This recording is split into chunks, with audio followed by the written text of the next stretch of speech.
Marlon speaks live, yeah, I'm saying what they hide. History uncensored, let the real survive. Yeah, it's truth over comfort, I don't pick no side. If it shake the room a little, let the truth collide. Cause it's Marlon speaks live, no script, no disguise. I don't sell no lies, just to monetize. Cause the past still breathing and it never dies. Yeah, it's Marlon speaks live, now the truth will rise. Yo, it's Marlon speaks live, yeah, I'm saying what they hide. History uncensored, let the real survive.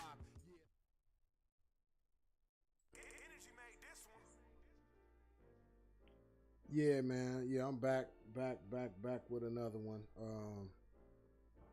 Yeah, so this is a brand new podcast that I just started watching, and I only watched a little bit of it, but in the 30 seconds to a minute that I watched, this is the type of content that I love. So I already subscribed to this channel, and yeah, let's get into it.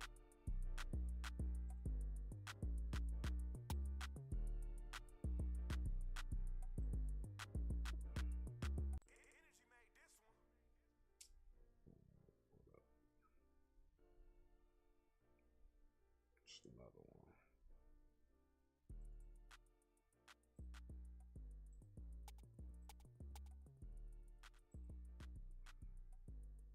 Yeah, I don't know why that screen was up. Yeah, this is the actual screen right here. So yeah, let's get into it. The arrested development of Black Americans. What does that mean? Why is that important? And how is that so? Lord, I've really been real stressed, down and out, losing ground. And I'll start off by the Frankenstein metaphor, right? So for those not familiar with Frankenstein, it was a theme or a story about a scientist by the name of Dr. Frankenstein. And Dr. Frankenstein, as a scientist, created this creature that was quite powerful. And the scientist was concerned that this monster that he created would overtake him. In my metaphorical analysis of Frankenstein, Black Americans are the creature. They are the product of the scientist that is Dr. Frankenstein. But similar or much like the scientist Dr. Frankenstein, America fears the autonomy and the power of its, air quotes, creation. So as yeah, and so that's just like the video I did on a couple videos ago, where I was saying that America has been practicing on us, right? So that same fear that America has of Black people being autonomous or being powerful, they fear the rest of the world is going to be like that as well. So this internal fear that this country has created for itself, it also feels the same way externally. So yeah, let's delve into it again. As I build on this idea of Black Americans and the arrested development of Black Americans, and I'm following the Dr. Frankenstein metaphor, I want to talk on 4 different factors, right? Political factors that will, make the point, factors related to education, social factors, and economic factors. And I this is a relatively short podcast or a short episode, so I won't necessarily be able to expound in great detail. And I look forward to people, jumping in the comments and sharing their thoughts or asking their questions about this, and even, correcting me, wherever it's appropriate, with your evidence, of course. So what were some of the political factors? So if we look at voter suppression, the ways in which the U.S. has historically tried to suppress the voting population of Black Americans. It's a very old thing. Like, for a long period of time in the history of the United States, Black Americans weren't even allowed to vote. The capacity to vote had much to do with the civil rights movement. And gerrymandering. So gerrymandering is like the rigging of certain districts, assuring that certain groups of people get elected to office just based on the population of groups of people. So gerrymandering is another of the very common political factors, and we're seeing this today.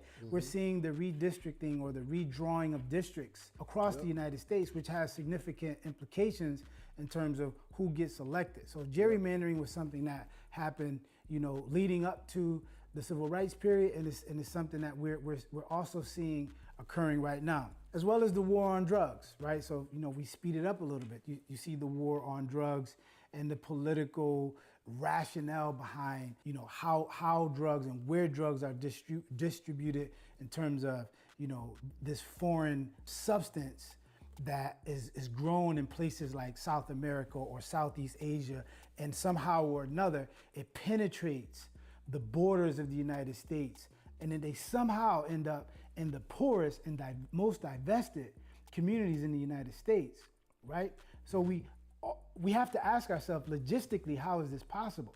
What are the logistics involved? Who are the players involved in making sure and granting the green light for these illicit drugs to cross the borders, not only cross the borders, but to find themselves specifically in the blackest, brownest communities in the United States. And this has been going on for decades, right? And as a result of that, the penalties that these black and brown individuals who find themselves in impoverished communities, and in some instances making the choice to turn to this trade, to trade in these illicit drugs, and then they're punished significantly more than other people, white people, for example, who are involved in the same trade, right? So the war on drugs and the imbalance in sentencing for those caught with the same drug. I mean, and it's a significant amount of evidence that supports this, and I'm just barely scratching the surface on this. But these are three of the political factors: voter suppression, gerrymandering, and the war on drugs. Another very important factor, education, right? So desegregation, the desegregation of schools in the United States. How so? Well, I'm glad you asked, because education in the United States, right, for 100 years was segregated from the period of enslavement ending in 1865 roughly to around 1965. The law in the United States, especially in the South, but by in some cases de facto in other parts of the country, but legally in the South, black children had to go to school with all black educators. They weren't allowed to be educated in schools with any of the white educators. Around 1960, with the Supreme Court of the United States legislated what is known as the Brown versus Board of Education decision in 1954, 1964, it's 10 years. But what this did was it eliminated the 100-year institution of learning and refining black education for black students in black communities. Right? So the 100 years that it took for black educators to get really good at educating black students, which led to, and which like at its peak gave us the civil rights movement leaders, and those who built the organizations, and those who were the organizers within the civil rights movement, the kids, the young college students, and the young high school students, who were a big part of this, the leadership of the civil rights movement. There were no elders for the most part. The elders were people like Martin Luther King Jr. and Malcolm X, both who were under 40 when they died. I mean, these were the elders of the civil rights movement, right? Every black American has a relative, an older relative, who lived through Jim Crow, who will tell you, or he or she will tell you, and they won't blink and they won't flinch, that integration was the worst thing that happened to black communities. And it's all based on their personal experiences. They were those who lived through Jim Crow, went to school through Jim Crow, and saw the I'm gonna say this about integration. So, like if y'all been watching my channel, then y'all know that I feel like everybody come from Africa. So everybody's black, right? So, I don't know, like, I just feel like that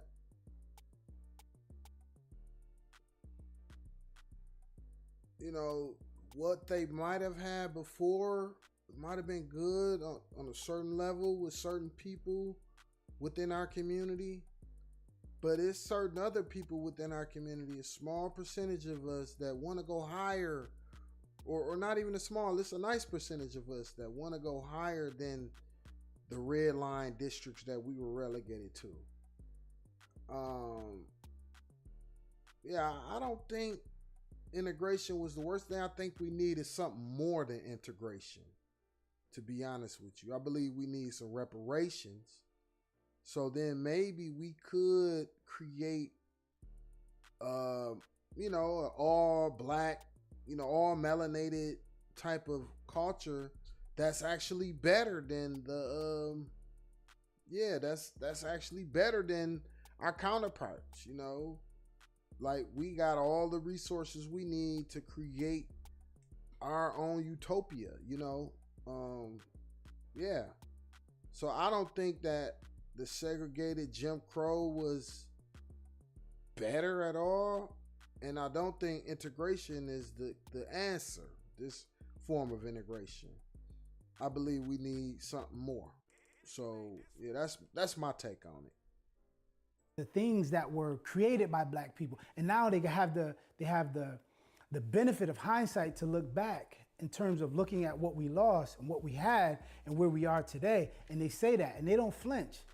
A lot of my colleagues, or a lot of us who have a mainstream job, whether it's in education or whatever it might be, would like to lie to their white friends or their white colleagues that this is not something that is a common concept amongst black people, and a common reflection or wondering of what we lost or what we could have had or what we could be had we held on to our institutions and our communities and not acquiesced, and even in some instances fought for. Everybody didn't fight for integration. A lot of black American educators and a lot of black American thinkers, were against it.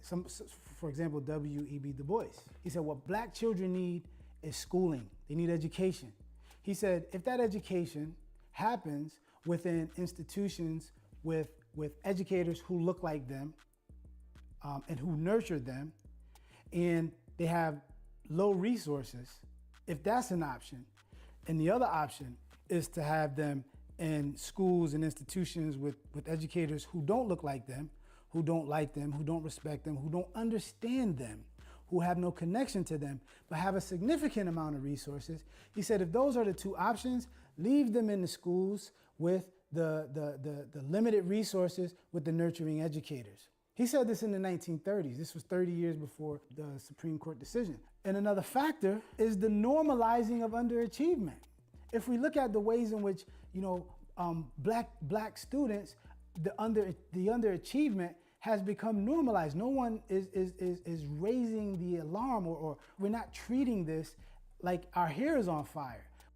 Yeah, see, this is the issue, man. Just like in white America. So when integration happened, we were pretty much integrated into mainstream society, on paper anyway. And that meant the dissolvement of our tight-knit, communities that we had back then. Now, since then, a lot of our community has been Americanized. Now, it's just like within mainstream white America culture, it's up to each individual household to have some standards. So, just like the last video I did about teaching my kids about racism, right? Educating them about who they really are, regardless of what they learn in school. It's a lot of things that we have to teach our children, regardless of. So I just look at integration as a challenge. It was a challenge, and it still is a challenge to Black America.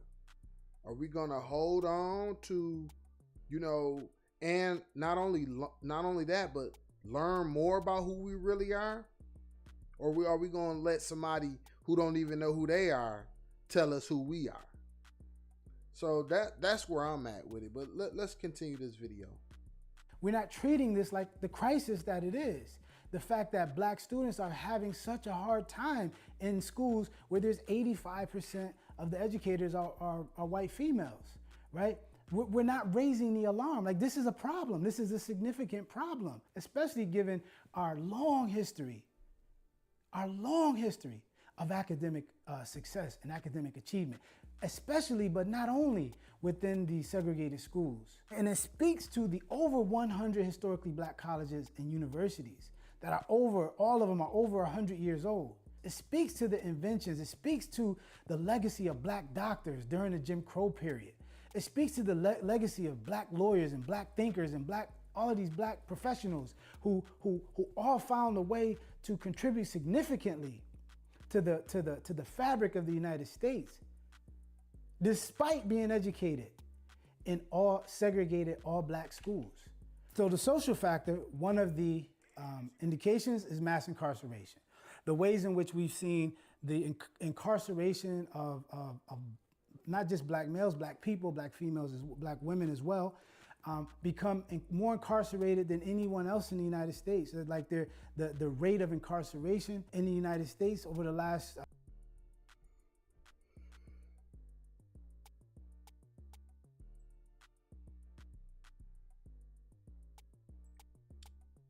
let me chime in on that too, man. You know, my opinion on any type of crime. Now, I know for a fact, and we all know, if y'all haven't been hiding under a rock your whole life, then you know that this system is corrupt and rigged against black men specifically, but black people in general, right? So with that being said, it's just like the last comment I made. Each individual, each household, right? I was raised to not participate, even though I had every opportunity in the world to be a criminal. I held on to the principles that my parents shared with me while I was being raised, and I became a productive man, and I taught my kids. We can't, as a community, we cannot blame everything on, on these statistics, these numbers. We have to, at some point, all I can speak on is me, right? So that's where we at in our community. Like this guy, Manny, Wright, he has to speak from his lenses. But we do know that it's a large amount of our people that think criminality is something cool, right? And that's something I'm 100% against. And every one of my young guys that I know, I always speak to them about, first of all, about spirituality, about knowing who they are within, regardless of how they look, knowing who they are. And I let them know who they are genetically, right? Biologically.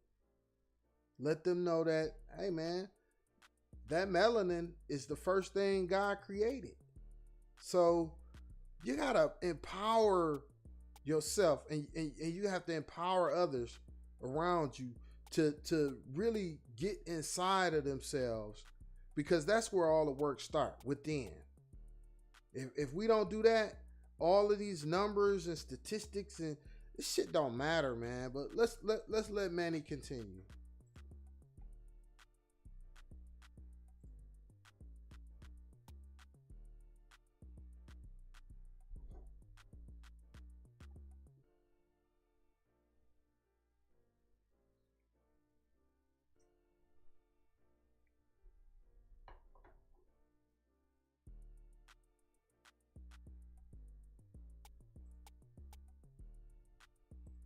Look, man, I got a 20. So my oldest son, he's 20.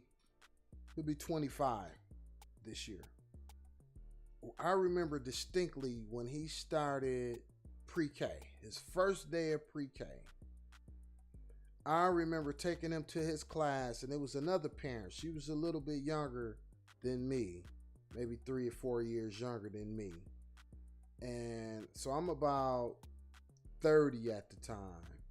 Yeah, because I'm about 29, 28, 29, and my son, he was about 4 or 5 years old. And I remember this other parent, we was in the hallway. I remember her pulling her son's pants down. He had his pants up, and she pulled him down and spanked him on the hand and told him, don't pull his pants up no more.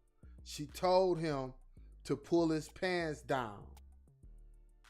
When I seen that with my own eyes. I seen a parent discipline her son for pulling his pants up. I never thought I would see nothing like that in my life. And so that's the kind of parenting that we got. So when we talk about, this system targeting the kids, we have to go inside of the home and see how is your child becoming a target, right? And I'm going to say this too. If you raise your kids, especially your boys, if you tell your boys that they bad from the time that they can remember us, a lot of mothers and fathers in our community that tell their kids they are bad from the time them kids can remember, and say it in a joking way, like it's good. He's so bad. He's so bad. Girl, he's so bad. He's so bad. That how your son doing? He bad as I don't know what. Just bad. Y'all gotta stop that. I never call my kids bad. Never. Not one of them. I always call my kids good. And see, and that's another example of building them up from the inside out. We could throw these numbers and these statistics out that, that he putting up all this right here. We could throw that out there all day long.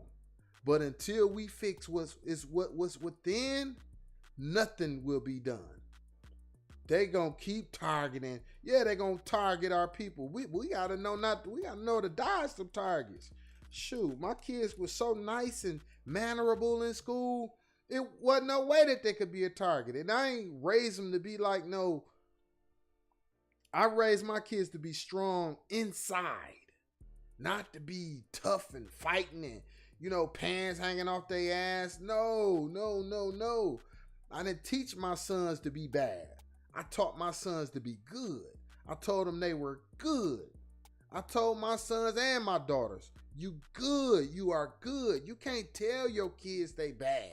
A lot of our people do that. And that to me is, I think, the problem. That's the problem. We could throw these numbers around all day. But yeah, let's let Manny finish.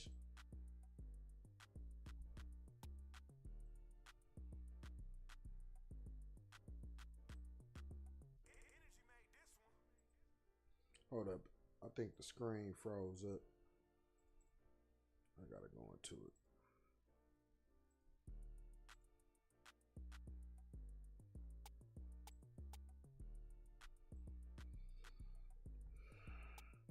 All right, let's let Manny finish. Ocean, right? In black communities, like in the U.S., the highest rate of suspension and expulsion are black students, black males specifically. And again, like, this is normal. We're not treating this as the crisis that it is. Yeah, well, the crisis to me is parents telling their kids that they bad. That's the crisis. That's where it start at home. That's where it start. That's where it begins and ends at, in the home. Because you not preparing your kids at home, how you expect somebody to, treat them once they leave that house? And that's what's going on. I see a lot of these young parents, a lot of these parents, it don't matter about no age either. It don't matter. We can't excuse no young parent for not, no. But either way, a lot of these parents send their kids outside of the home, telling them they bad the whole time they in the home. And then as soon as they leave, yeah, of course they're going to be a target. They're going to do the same stuff that their parents taught them to do at home. The fourth factor is the economic factor, the wealth gap, right? Significant amount of evidence about this in terms of black employees in general being paid less than their white counterparts for doing the same job. And in some cases, having a higher rank, more expertise, and getting paid less than their white subordinates. Yeah, and I'm gonna say this, let me add to that, man. It's not what you make, it's not what you do, it's how you do it, right? I make less than a lot of my white coworkers.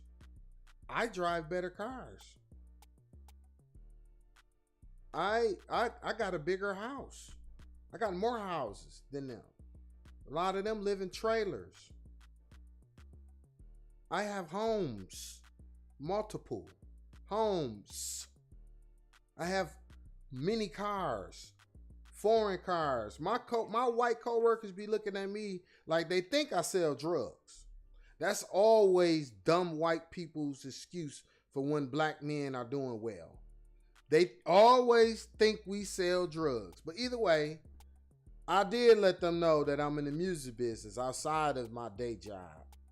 And I do other things. So it's like they just, go home and dig in their butt. They don't do nothing else. So of course they live in check to check. I don't. So the wealth gap with me, the racial wealth gap, I'm making more than my white counterparts. So I don't really think this is a thing. I mean, I know overall a lot of our people, a lot of our brothers and sisters, just go to work and, man, you got to do more. You can't, you got to do more. You cannot be sitting around, dang, all I got is that, how much you make. Man, I don't even care what nobody make. I know I know what this make. This is my money. This is the money. It's a significant amount of information on that. Redlining, the ways in which communities have become segregated Look at that graph again. And getting paid less than their white subordinates. It's a significant amount of. What? No. Oh, it's the other way around. I make the 1/3. I make that.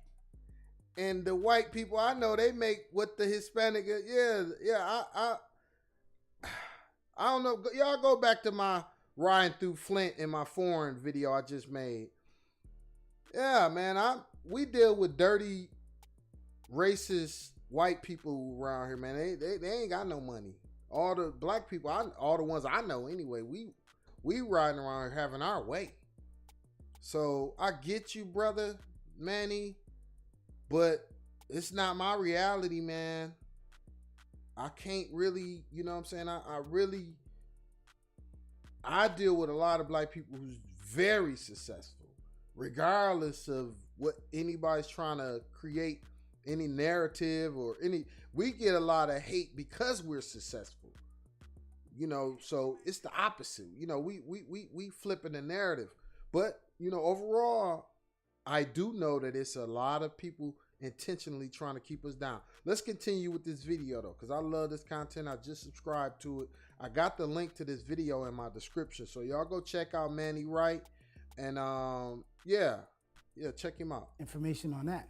Redlining, the ways in which communities have become segregated post the desegregation era, or after desegregation laws were, or integration laws or desegregation laws. So after the period of integration, we've had to deal with redlining, and we still see it. There's a whole lot of ways in which there were agreements made between homeowners and see, and this is why his argument earlier about integration not being good, like he should have left this part out, because that redlining was our tight-knit community. So I don't even, but I'm still checking him out. Real estate agents and banks to not sell certain houses and properties to qualify. That hurt us generationally, because just within the last 2 generations, my family been inheriting property. But before that, well, actually, before that, we've been inheriting property or passing down property in my family for the last 4 generations. But it hasn't been widespread. It's only been a couple that benefited from that. And just recently, me and my siblings, we all inherited, Lord rest my parents, but yeah, we all inherited some things. My parents did very well for themselves and left all their kids some things, and so this is the first full generation. But yeah, so the redlining hurt our community generationally. So yeah, hopefully that's what he gonna say. Black people, and in turn, sell those very same houses to lesser qualified white folks. And the redlining that occurred as a result of this helped to create a lot of the all black segregated communities. And so when you have these kinds of policies in play, you are able to redirect who lives where and then who can access certain schools as a result of that. Limited access to capital and the ways in which banks have systemically discriminated against providing loans to black entrepreneurs, and in many cases to open stores and to set up shops right in their own communities. But they will turn around and give those loans to foreigners who, in some cases, are completely foreign to the communities that they come into and completely foreign to all of the traditions and the history of the United States. But we know this is a divide and conquer tactic. My highlighting this isn't to devalue or criminalize foreigners who come to the United States and are able to access loans coming from places where they might not have any capital. They might not have anything. They might be just as impoverished or even more impoverished than any of the impoverished people in the U.S. Yeah, so yeah, I got to chime in on that, man. My personal experience with immigrants that come here and work hard and go to school. My woman, she's a nurse, and one of her close nurse friends is a Saudi or from Iran. She from the Middle East somewhere. And her husband, his name is Mo. My name, they call me Mo. And he has a cell phone store. And I just took my daughter's cell phone. It wouldn't cut on. It was, we trying to charge it up and it wouldn't cut on. So I took it up there yesterday. And actually I got to leave a good review on his business on Google. But either way, man, good guy, man. We talked about 15, 20 minutes just about, our women being nurses and us being the husbands and, the good thing that our women, that our wives and, they gainfully employed, and we wasn't even talking about it in the sense of money. We're just saying they got something to do. And, he had his place of business. I'm always, on my job, always doing something. So yeah, me and him got a lot in common, and it's just good to see hardworking people, doing what they supposed to do in this country. These some good people. They don't do no drugs, from my understanding. I mean, I don't really know him like that, but it don't seem like, because they Muslims, right? And no, actually, I think they caved in. That just goes to show I don't really know too much about them, but I do know they are Arabs. And they work hard. Good, hard-working people. Like I said, my woman, this her co-worker, they've been working together over 10, 15 years. And we got a lot in common with these people, right? We was talking about real estate and stuff like that. And, man, a lot of these immigrants, they come here and they work hard. They work their ass off. That's what they do. And they don't have they don't have no room for error when they come over here. They don't come over here and waste no time. So, yeah, man, hats off to all the hardworking immigrants that's in this country, and doing your thing, man. Hats off. But yeah, let's let Manny finish. Yes, but those people, those impoverished people in the U.S. who have a long lineage of connection to the U.S. are skipped over for these loans and given to people who have no history in the U.S. And so what it does is it creates wedges between black and brown people in this way. And this is very intentional. This is not unintentional. All right. So these are the four factors that I wanted to talk about: the political factors, the educational factors, the social factors, and the economic factors. These 4 factors and the ways in which they have been used to help to arrest the development of the Black American community in the U.S., right? I'm not saying this as an excuse for anything, right? I don't need an excuse. I'm not a person I've accomplished a significant amount. So I'm not one of those who say anybody can make it because look at me. Right. Or I'm not one of those who accepts the argument that, well, Black Americans are successful. Look at Michael Jordan. Look at Barack Obama, or look at Oprah Winfrey. I don't know.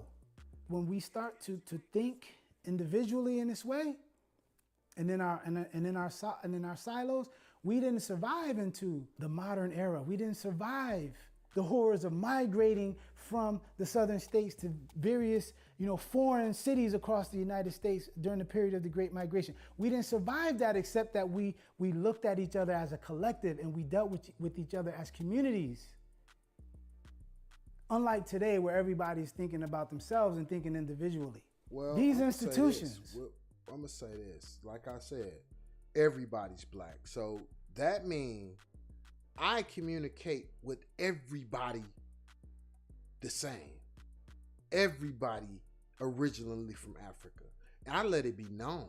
I don't just think it. I say this.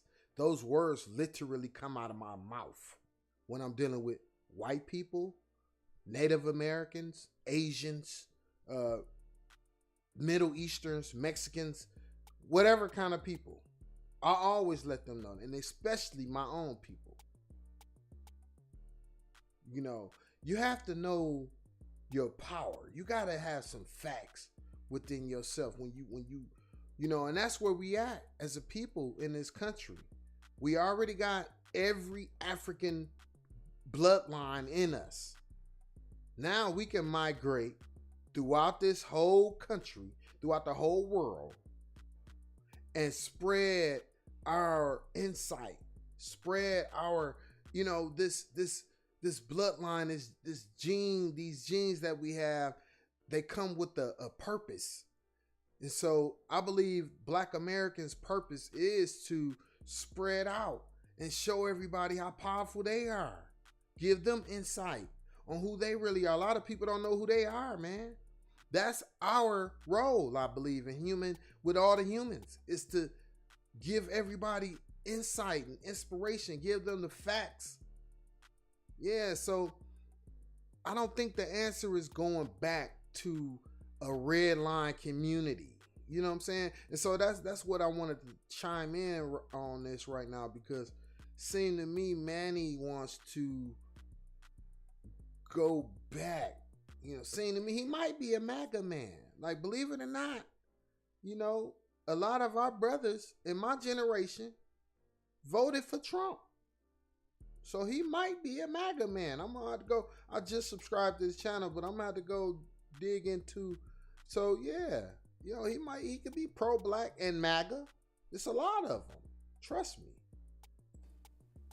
That I'm describing as Dr. Frankenstein, institutions and organizations that make up the political and economic engines of the United States. They fear the full potential of Black Americans, much like Dr. Frankenstein feared the thing, the monster that he created. So that's what this is all about. Mm-hmm. We need to think about the past. We need to think about the things that allowed us to survive into the present moment, and then assess what it is we're doing today. Mm-hmm. And one of the most critical things that we're doing today that we didn't do in the past, we didn't segregate ourselves by gender. It wasn't the black man was this and the black woman was this separate entity working towards, the good of all black women, or black men was working just for the good of all black men and boys. This is not part of our history. It was black families working to address the problem of black people. And it was black people who worked together to build black communities. We need to look at what we're doing today. Yeah. That's it for now, y'all. Peace.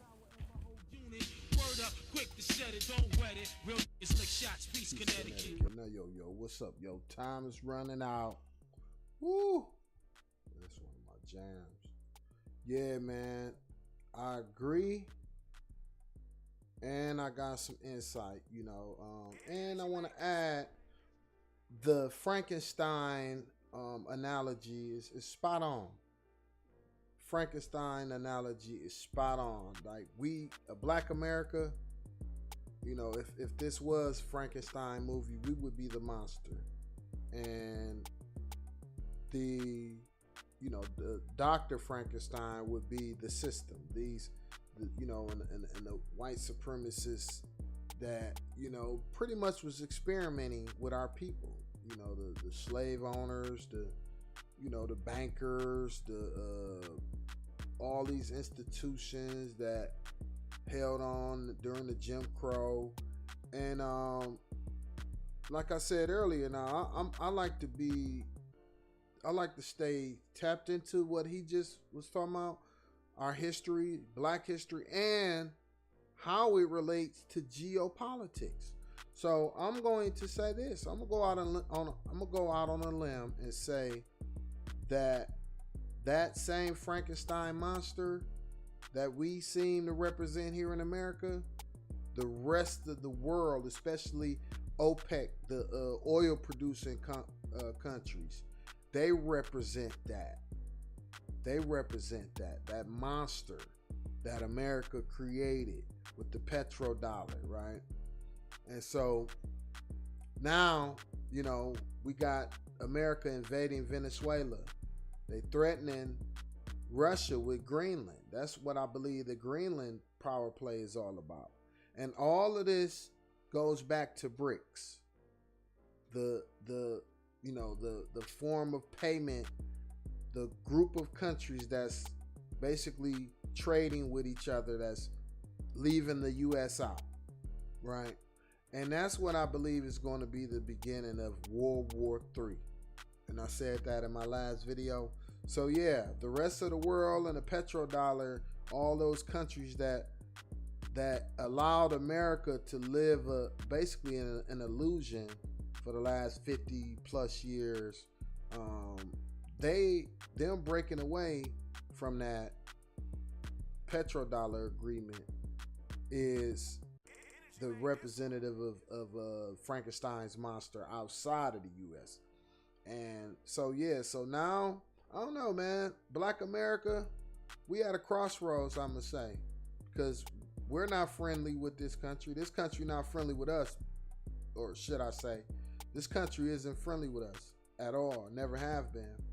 And this country has never really been friendly to no other countries around the world, except for the ones that help to keep and uphold white supremacy, which is a lot of countries around the world that do that, you know. But at this point, we're at a crossroads. I say we complete what Muammar Gaddafi was trying to do and create a one, you know, currency, African currency that's backed by the gold, you know, all the resources that Africa got, you know. I know just saying that will probably put a target on me, because that's the real reason why they killed Gaddafi. But either way, y'all get in the comments. Let me know what y'all think about Black America being Frankenstein's monster. Everybody, you know, these systems and white supremacist systems, you know, scared of us being too powerful. Because I believe that's a valid analogy, and that's why I wanted to share this video. But check Manny out. Check me out. My goal is to get to 1,000 subscribers before the end of this month, and to be monetized. So I'm looking real good so far, y'all. So keep tapping in. I'll be back with more. Bye bye. Yo, it's Marlon Speaks Live, yeah, I'm saying what they hide. History uncensored, let the real survive. Yeah, it's truth over comfort, I don't pick no side. If it shake the room a little, let the truth collide. Cause it's Marlon Speaks Live, no script, no disguise. I don't sell no lies, just to monetize. Cause the past still breathing and it never dies. Yeah, it's Marlon Speaks Live, now the truth will rise. Yo, it's Marlon Speaks Live, yeah, I'm saying what they hide. History uncensored, let the real survive.